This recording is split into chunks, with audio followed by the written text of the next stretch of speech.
I was just going to share this quick little insight that I had today.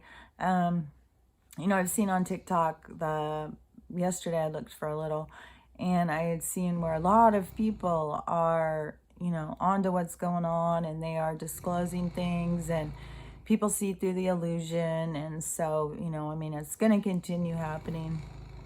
It was always going to go that way. And, you can see it in action. It's happening. But I wanted to share this one little insight kind of today, because it just keeps being brought home to me over and over. Everything I turn on, I'm not even going in and looking for something. And it keeps not being what I expect when it starts. So, obviously I'm supposed to share what my insights are. And one of them was a true movie, I guess, called The Zodiac Killer. It's with Tom Skerritt, the Hunt for the Unicorn or something like that. You can look it up if you want to see about it, because seems that it was a true story, but how can we ever know what's true unless you actually know the person involved? So that's always the thing. But it says that it was a true story of a guy who, it was a really horrible story. It was not at all what I was expecting. And watching it for the first hour was just watching this woman just degrade herself so this man would like her. No matter how, he was very controlling, and he was, just cheated on her. He had no respect for women. And so her being in this relationship with them, he had no respect for her. He was like your worst nightmare of a partner. That's all I can see. But, she was allowing this to happen in her life. She was continuing to go back and staying with them. And it all had to do with no self-value, looking outside of yourself for someone to give you value. And there's people out there who will take advantage of that. And, will enjoy seeing how far they can push you. What is your limit? That's why you need to figure out what your limitations are. Set your standard. What is somebody allowed to treat you like? You have to make that decision for yourself. Otherwise, you run across somebody who's going to show you how to figure out how to make that decision for yourself, because they're going to push you and push you and push you so far. You're going to have to decide when it's too far. This girl didn't get that opportunity, though. By the time she was ready to leave, he was not going to have that. And the sad thing is because he was, of course, fishing out of the university pond. That's a big pond for a lot of people to fish out of, the university. And it's a very controlled environment, and it's very manipulated, and it's like the center of a lot of deceit and disgusting behavior. She's snoozing, but she keeps me up all night. So anyways, you had that whole thing going with all the stuff with the university and stuff, but also the powerful people, the philanthropists and stuff that you get involved with when you are in that arena. And so he had the backing of a lot of people with a lot of money who thought he was so great. He was really like disgusting, grungy. He looked like his beard was always just all, it just looked like something that would have food always stuck in it. He looked unkempt, and his hair was just wild. He looked like a caveman. And he'd be sitting at fancy dinner tables with these, upper crust people who just hung on his every word, thought he was the greatest thing in the world. It's like, this guy is playing you guys. Like, oh my God. But these people who have power and money, they can be played too. And they were, willing to support him and emotionally, financially, whatever he needed. And so he murdered his girlfriend and then hid the body away and just went and traveled. But the parents, just kept on, hired their own detective, just pursued this guy to find their daughter. And, she was still in the apartment.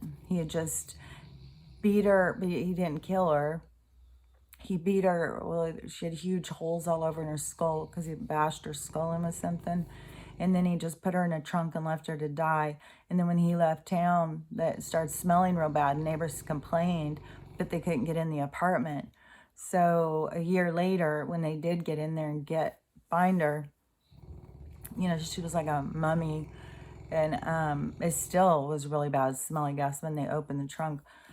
But with all that evidence, he still had the backing of all of these rich university people and just the people who kind of reminds me of, like, there was a period of time where there was like certain artists that I think it was kind of some modern art stuff where people could just like put a splash up of paint on something and then say, oh, give it meaning.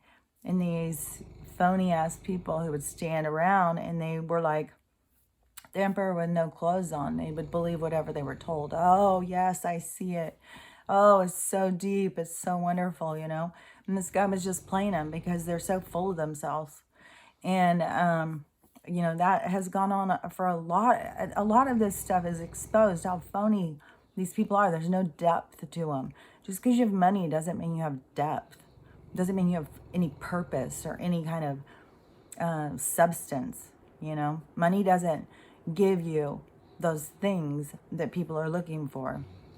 They get confused thinking that if they have money and they have success, that they'll have these things. No, a poor person can have these things. A lot of rich people don't have them at all.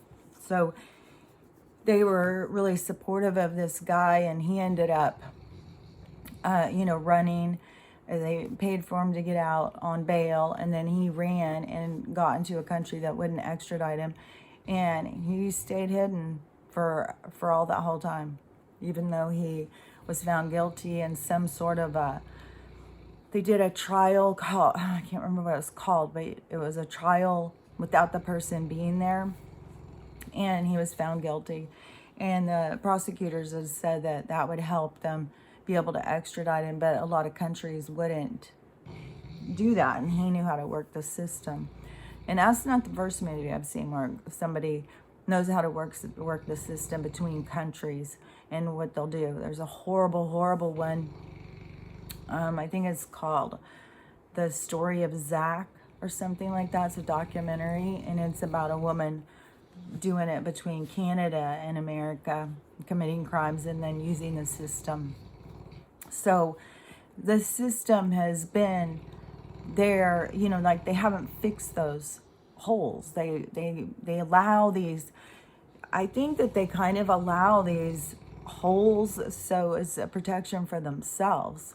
Like they have to leave some things open, but people who figure out how to work the system can also figure out how to get through the holes, you know. It's kind of like they're portals to other realities that they create in their system to confine us, but keep themselves free. But it was really disgusting too how much support these people gave this guy, how they would send him money, they'd believe whatever he said. Even when the evidence showed something different, they'd run out like, la, la, la, la, la. It's like, oh my God, how disgusting. And then this one that I was just watching that I didn't know what it was about either.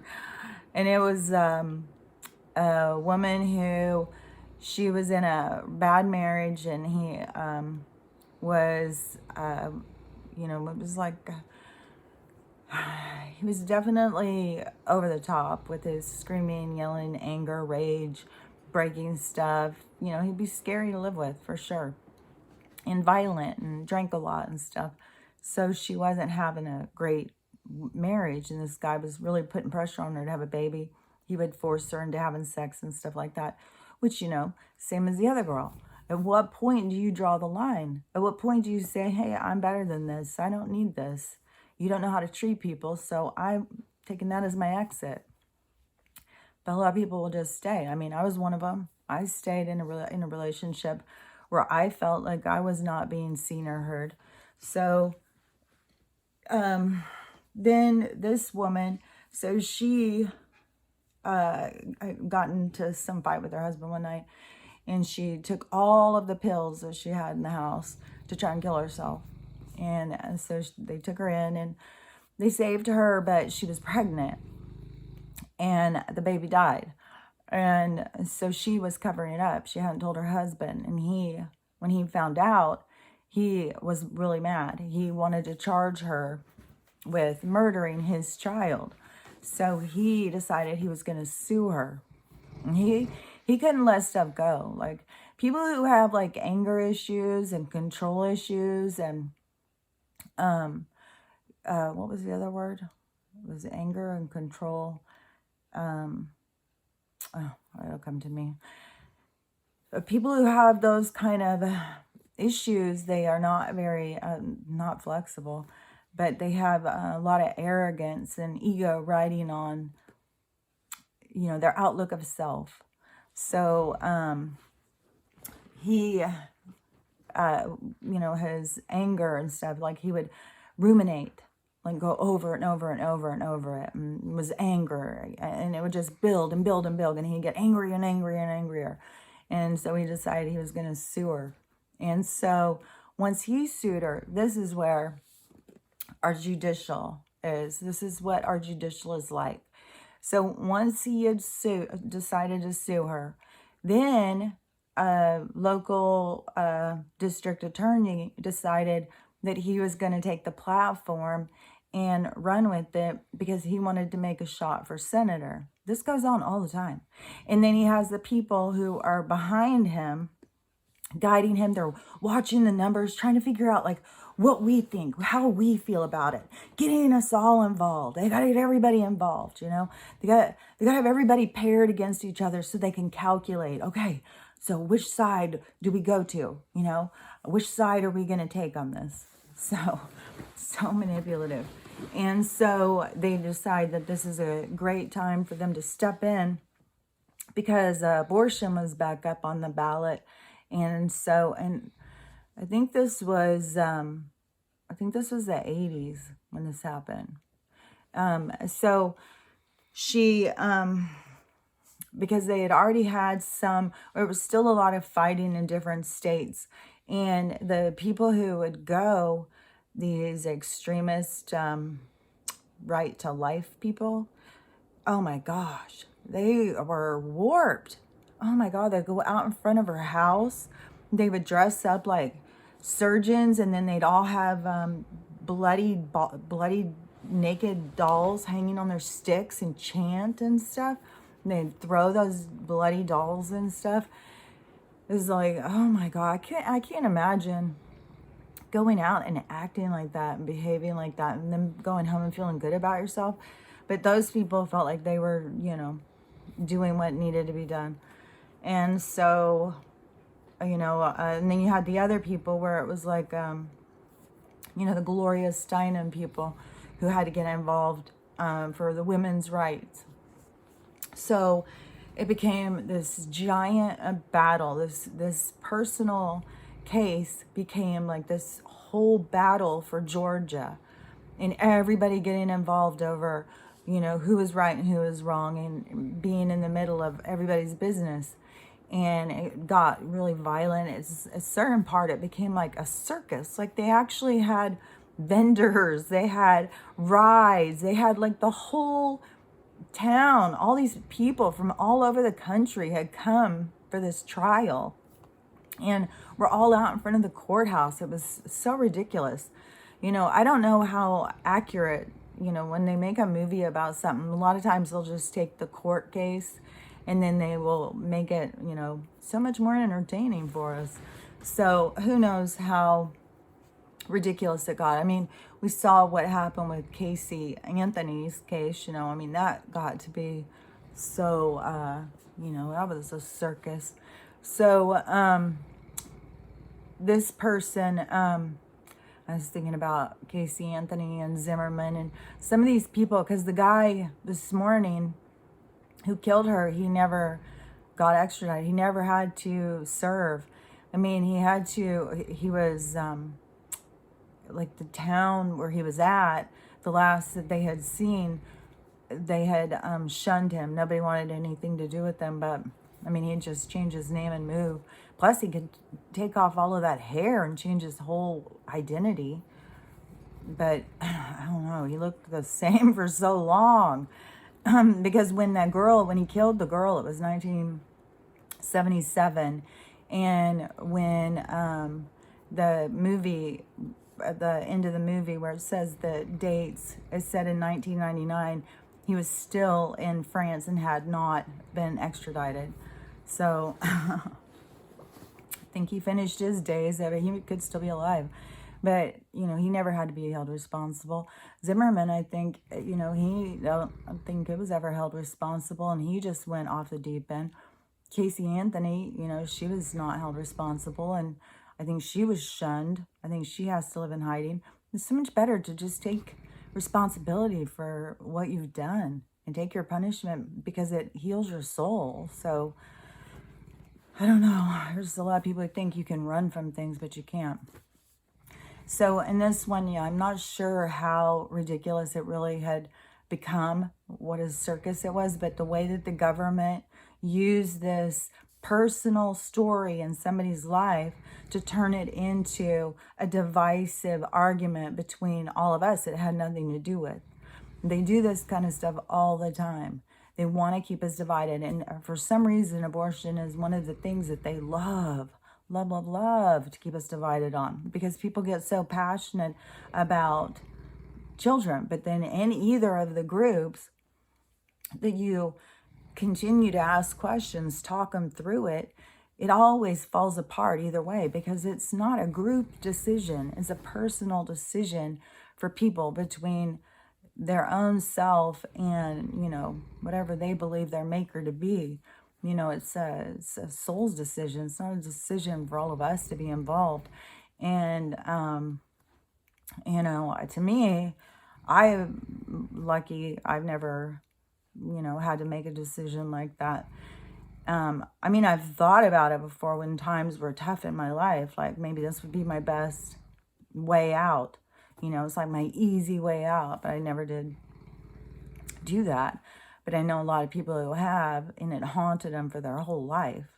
They always, it didn't go away. So I wouldn't tell somebody either way to make it, because no matter what, once that situation has occurred, the lessons have become, it is there already for those souls involved.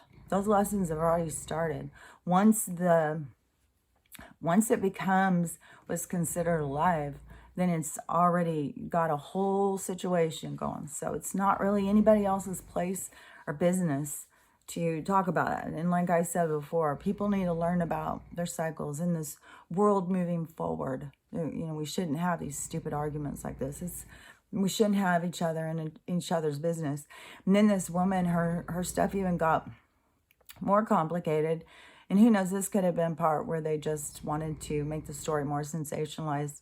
But she was having an affair with a black guy in Georgia, like back in the 80s or something. I don't even remember for sure. It wouldn't have been down south first. It could have been some, but I remember when it started being, I think I was in California, where they started being more acceptable of mixed racial couples. Like I remember when that happened. Before that, no, people weren't allowed to do that. If they were doing it, they had to do it very secretive, just like gay guys, if they were in love with each other, they had to be secretive. Anybody who was same sex, anybody who was mixed couples or any of that, it all had to be super secretive. And I can't remember, but it was definitely, I would say sometime in the mid 80s when that kind of changed. I think it was changed before the 90s, but still, you could ask the mixed race couples from way back then, and it still would have been, they were stared at everywhere they went. They were, would have been treated differently, no doubt about it. People looked down on that kind of stuff. And, and everybody was involved in everybody else's business like that. People weren't accepting They were very restrictive. There was limitations to love and what was acceptable. And marriage, for God's sakes, I mean, that was, the holy grail. You don't mess up your marriage, and you don't cheat. And, a guy could cheat. That was okay because they had different needs than a woman. But if a woman cheated, that was really bad. But there's always been like these rules that made no sense.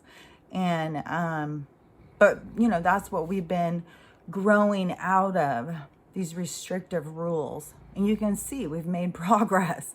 People have become more accepted in making their own choices for themselves in love. And, in this one, she was, at the end, she felt like, her whole life was ruined. But then she had all of these people cheering for her and stuff like that. But she was very exposed by, she was a cheater. She was cheating with a black guy. She was doing things that weren't accepted back then. And, the whole thing is that we're moving. If you go back and you look up some of these old things, like old movies that made a difference in our laws and stuff, you see what people were like. I mean, for people to get so divided over somebody else's abortion, like why? Why would people sit and argue and fight and get violent with each other over somebody else's situation? They pull us in. That's what the news is for, is to sensationalize things, to suck us in, to keep us emotionally unstable, to keep us fighting for somebody else's business, somebody else's rights, or it's just not a place we all need to be. We don't need to be in everybody else's business. We need to be focused on ourselves. And, a lot of these things are going to be working out, but we are the change. It's us making the changes in society that is, and it's not the kind of changes like in this movie. No, I don't believe we're going to have laws like this anymore. I think that the medical and stuff's going to change. I think everything about pregnancy and all of that kind of stuff is going to be changing. But I don't think that we're going to have these divisive, restrictive laws. I think that things are going to go more to a moral kind of, a moral compass. Like, I think that we're going to be doing things that are a lot more higher minded, because we're going to realize how much better we feel in ourselves. So I don't think that we're going to have laws and rules and lawmakers and government and people policing us like we used to. We're still got to transition out of that whole system, but that is part of the old system. And in this transition, it will be up to each of us to set a moral standard. And, but that doesn't mean for us to put our beliefs over somebody else. Our moral compass is for us. It isn't so that we can restrict others by what we believe. And we got to always remember, people are only going to understand things to the level that they understand. You can't understand beyond your understanding. And so we can't, begin to understand other people's realities unless we're living them. So we have no business telling somebody else how to live their life. So there's a lot about this letting go of controlling others.